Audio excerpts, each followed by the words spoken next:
for literally like something I did not do. Like and it goes back to like people just like attacking Jake Paul and like wanting to see me fail. It hurts so bad. I'm in the hospital right now. I can't even close my mouth. I keep crying, bro. So check this out. When the World Boxing Association basically shut the door on Jake Paul, that was the exact second reality came crashing down. 14 days was all it took for the guy who thought he was destined for championship gold to watch his entire universe fall apart in real time. This is the story of how one night destroyed his future, erased his dream, and changed everything forever. 6, 7, 8, 9. December 19th, 2025 wasn't your typical fight night atmosphere. Miami's Kaseya Center was absolutely electric with cameras everywhere. A-listers in the crowd, massive hype building, and millions of eyes glued to screens worldwide. Everyone wanted to see if Jake Paul's boxing journey was legitimate or just another show. Jake strutted in, carrying himself like someone who genuinely believed he'd evolved beyond his YouTube origins. Standing opposite him was Anthony Joshua, stone-faced, ice-cold, completely unbothered by all the circus energy around him. That should have been the first warning sign. During those opening rounds, you could sense something wasn't clicking right. Jake wasn't dictating terms or controlling distance like usual, and that trademark swagger started draining from his body language. Joshua remained completely composed, hunting him down like he had endless time to get the job done. Even the audience could feel the momentum swinging towards something dangerous. At the moment, not that much is going to happen. And it almost... Oh, there's a left hook. Oh, when you break down the middle rounds, the statistics were already telling the real story. Joshua was connecting on 48 shots out of 54 attempts, hitting at about 33% accuracy. Meanwhile, Jake was landing just 16 punches from 56 thrown, managing only 29%. In this sport, those numbers represent the gap between controlling a fight and desperately hanging on. One fighter was executing his game plan while the other was just trying to survive. Thought I would win against Anthony, but here I am with a broken jaw, learning the hard way. I'll heal. Jake found himself constantly retreating, shell up defensively, burning through his gas tank way too fast. He'd completely lost ring generalship, and his strategic approach was falling apart. Somewhere along the way, he stopped hunting for the finish and started praying for the final bell. That's when the facade completely crumbled on international television. Round 6 arrived and everything went sideways fast. The first knockdown stunned everyone in the building and rattled Jake's composure. The second knockdown brought pure panic, and the third one brought total devastation. Joshua's finishing right hand sent Jake sprawling across the canvas hard. The referee immediately jumped in and called it off. The roar from the crowd died instantly, replaced by this eerie quiet. Everyone realized they'd just witnessed something that couldn't be undone. That sequence didn't just stop a fight, it killed a version of who Jake Paul thought he was. Boxing is not a game. Fighting is not something you pick up and mess around with, right? If you're a fighter, if you're a boxer, if you're a mixed martial artist, right, you have to take this seriously and you have to respect the game. What the cameras captured next was him grinning afterward. Most people interpreted it as courage or good sportsmanship, but the reality was way more sinister. Jake's jaw had snapped in 2 separate places, and that grin was masking serious internal trauma. Once he got backstage, the severity hit like a freight train. Smile! Smile! Medical staff confirmed the multiple fractures and immediately prepped him for emergency surgery. They had to insert titanium hardware to reconstruct his jawbone. He couldn't chew solid food properly. His speech was affected, and sleep became nearly impossible during the healing process. This had nothing to do with boxing politics anymore. This was about reconstructing a shattered face. Look, that guy did great for someone who's been boxing for like less than a decade. He has had no real professional. His knockout loss marked his first time being stopped and his second defeat overall. Jake's professional record dropped to 12 wins and 2 losses with 7 knockouts. While those numbers might seem decent on the surface, the psychological and emotional devastation ran much deeper. His self-belief, his forward progress, and his championship aspirations all suffered massive damage. It's showing his lower jaw, that's his mandible, and yes, it looks like it's broken in two places, and it's circled in these red circles. You can see this is his jaw. This is supposed to be sort of two continuous lines. The absolute worst news dropped just 12 days afterward. December 31st, 2025, the World Boxing Association published their rankings update. Jake Paul had been completely removed from the cruiserweight division standings. The fighter who'd climbed to number 14 back in July after defeating Julio Cesar Chavez Jr. was now totally invisible in the rankings. That position had represented everything to him. It was Jake's validation that he belonged among legitimate contenders, his pathway toward an actual title shot. Losing it wasn't just a setback, it was complete erasure. In professional boxing, being unranked means zero negotiating power, no clear route forward, and absolutely no respect from the establishment. Best shot at the moment. Not that much is going to happen.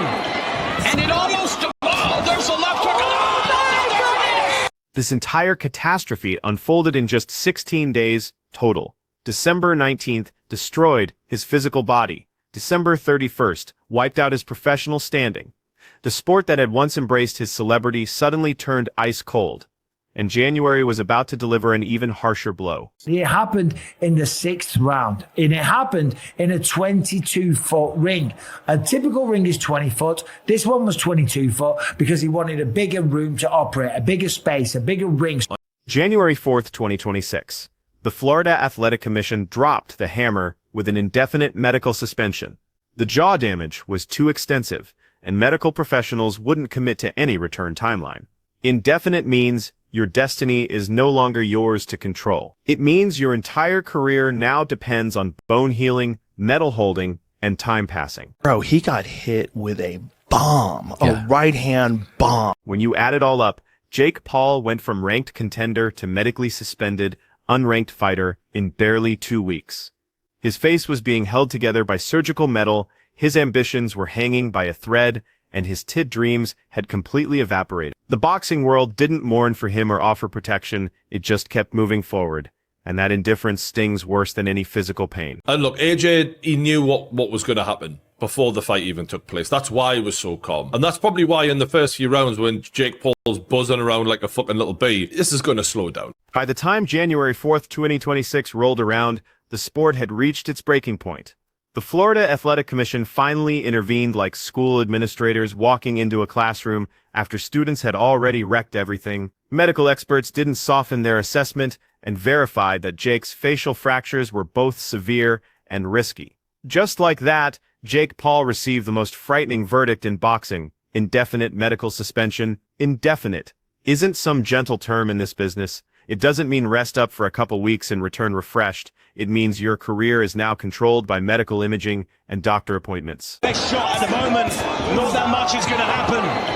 And it almost... Oh, there's a left hook. Oh, He is stunned. He's not knocked out immediately, but if you look at the displacement of his jaw and the force that was in that punch, that is impressive. Doesn't look very staged to me. So, while social media was still debating the fight's outcome, Jake was staring at hospital ceilings and legal documents. His jaw remained wired together with titanium hardware, and the future he'd assumed was his suddenly got put on indefinite hold. Professional boxing doesn't send get-well cards, and it doesn't pause for anyone's recovery process. When that suspension landed, the message was crystal clear and merciless.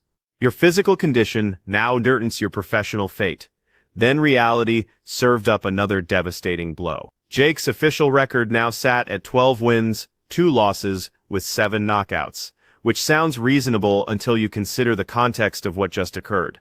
That defeat was his first knockout loss, and nothing transforms a fighter's reputation faster than getting knocked unconscious on the sport's biggest platform. His second loss completely destroyed all the momentum he'd accumulated since July, and no amount of public relations could repair that damage. Never been better. Yeah, he's absolutely crushing it. Bring out the vodka. Yeah, we're doing great in here. Lights, a double break in his lower jaw. In July 2025, Jake moved like the entire future was his for the taking. By January 2026, he was discovering how quickly dreams can die. The championship pathway he'd believed was wide open had collapsed behind him like a burning bridge. That psychological burden hits harder than any power punch because it forces a fighter to confront a terrifying reality. What if this is where it ends? Ultimately, this was the system self-correcting. The WBA's decision broadcast a clear warning to celebrity boxing that this sport has boundaries, and those boundaries are enforced through violence and consequences. Transitioning from media sensation to medical tragedy represents one of the most humbling experiences in combat sports. 1 month you're everywhere, grinning, marketing dreams and pay-per-view events. The next month you're unranked, suspended, and waiting for physicians to determine if your body can still compete. Fame offered Jake no protection, and the sport refused to slow its pace for his situation. Behind closed doors, the rumors intensified. This marks the end of the Jake Paul experiment. Not speculation, not gossip, just an understanding that settled over everything. Boxing had finally slammed the door shut, and it didn't appear interested in opening it again anytime soon. So what remains of Jake Paul today? A man with surgical metal in his face and a future filled with uncertainty. A career that imploded in just 16 days and left him staring at ceilings instead of spotlights. The psychological damage from falling this far after soaring this high is something no highlight reel can prepare anyone for. The real fight now isn't inside the ring, it's inside his mind. Does he attempt a comeback, knowing his body might fail him again? Should he even attempt it when the system has already abandoned him? Online confidence talks loud, but boxing reality stays quiet and ruthless. And then there's the isolation. The cameras stop ringing, the attention disappears. The world continues while you're alone with your thoughts and your injuries. Falling from stardom this rapidly does permanent damage to a fighter's spirit. When you examine the timeline, it feels almost impossible to believe. December 19, 2025. His career got destroyed under the lights. December 31, 2025. The rankings deleted his future. January 4, 2026. The suspension sealed his fate. That's 16 days from stardom to catastrophe. Professional boxing doesn't care about your identity, your history, or your social media following. This sport only respects survival, and even that's temporary. The legend of Jake Paul as the unstoppable crossover sensation finally died. What remained was a fractured jaw, a shattered dream, and a locked door. And regardless of how persistently you try to get back in, boxing doesn't reopen doors for anybody. Jake Paul's time is over.